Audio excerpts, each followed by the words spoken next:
Le trinitarisme enseigne que Dieu est trois, qu'il s'est révélé lui-même un, en trois personnes coexistantes, consubstantielles et coéternelles. Une question est souvent posée, dois-je croire à la Trinité pour être sauvé? La réponse est oui et non. Est-ce qu'une personne doit comprendre complètement et adhérer à chaque aspect du trinitarisme pour être sauvée? Non. Y a-t-il des aspects du trinitarisme qui ont un rôle capital pour le salut? Oui.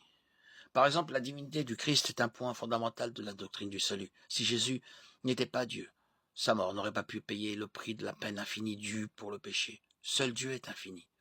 Il n'a ni commencement ni fin. Toutes les autres créatures, y compris les anges, sont limitées. Elles ont toutes été créées jusqu'à un certain point. Seule la mort d'un être infini pouvait racheter le péché de l'humanité pour l'éternité. Si Jésus n'était pas Dieu, il ne pourrait pas être le Sauveur, le Messie, l'agneau de Dieu qui ôte le péché du monde. Jean 1, 29.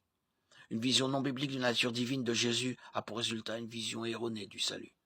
Chaque culte chrétien qui nie la vraie divinité du Christ enseigne que nous devons rajouter nos propres œuvres à la mort du Christ pour être sauvés.